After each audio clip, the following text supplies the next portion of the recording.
अस्सलाम वालेकुम। जो पाकिस्तानी आर्टिस्ट कौन तला तला अंजम नाम है उनका, कौन तला इस तरह उन्हें कहते हैं। मैंने कभी उनका गाना नहीं सुना, लेकिन अब मुझे पर्टिकुलरली बड़े लोगों ने ये लिंक सेंड किया है जिसमें वो भारत का परचम किसी कॉन्सर्ट के अंदर लहरा रहे हैं। ये बड़ा ऑब्वियस है कि वो बैरून मुल्क में, किसी ऐसे मुल्क में जहाँ पे दोनों कम्युनिटीज़ के लोग होंगे, इंडियन भी होंगे, पाकिस्तानी भी होंगे और लैंग्वेज भी सेम है। उन्होंने भारत का परचम लहराया। अब मैं क्योंकि बिल्कुल ही आर्टिस्ट लोग जो होते हैं उनकी जहनीत, उनकी अप्रोच, उनकी कम्युनिटी से ना वाकिफ़ हूँ, मुझे नहीं पता उनकी क्या मजबूरियाँ होती हैं, उनके क्या स्पॉन्सर्स कैसे चलते हैं, वो कैसे काम करते हैं, आई डोंट नो। लेकिन मैं ये जानता हूँ, अपनी हद तक मैं ये जानता हूँ कि हमारी इस वक्त भी अगर मेरी इनसाइट्स को देखा जाए तो उसके अंदर एक बहुत मेजर पोर्शन जो है वो इंडिया का है। इंडिया से लोग हमें देखते हैं, चाहे वो तनकीद करने के लिए देखते हैं, हमें गालियां देने के लिए देखते हैं, आई डोंट नो। लेकिन अगर वो 90% भी हो, 90% लोग भी इंडिया से देखते हो, 10% पाकिस्तानी देखते हो, मैं इंडिया का परचम नहीं ले रहा हूँ। और इसका ये मतलब बिल्कुल भी नहीं है कि मैं इंडिया के परचम की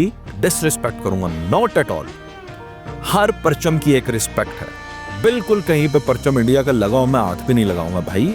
जो रिस्पेक्ट करते हैं वो करें, जिनका ये परचम है उनको मुबारक। मुझे सिर्फ पाकिस्तान का परचम लहराना है। अच्छा, मैं अफगानिस्तान के परचम की डिसरिस्पेक्ट नहीं करूंगा, लेकिन मैं नहीं उठाऊंगा। हर वो मुल्क जो मेरे वतन का दुश्मन है, मैं उसका परचम नहीं उठाऊंगा भाई। मैं अपनी हद तक बात कर सकता हूँ। तो आप कह भी सकते हैं ठीक है आसिफ जट तू है कौन, तेरी वैल्यू क्या है, आप कह सकते हैं। वो बहुत बड़ा आर्टिस्ट होगा, मैंने उसे नहीं सुना, मुझे नहीं पता। लेकिन अगर वो पाकिस्तानी है या कोई भी पाकिस्तानी आर्टिस्ट है, मैं ये कतई नहीं कहता कि आप किसी की कम्युनिटी की, किसी के परचम की, किसी कोई भी आप किसी को डिसरिस्पेक्ट करें, लेकिन आप रिस्पेक्ट सिर्फ अपने परचम की करें। अगर हम किसी इंटरनेशनल प्लेटफॉर्म पे होंगे, अगर हम किसी ऐसी जगह पर होंगे तो हम उठाएंगे अपना परचम भाई।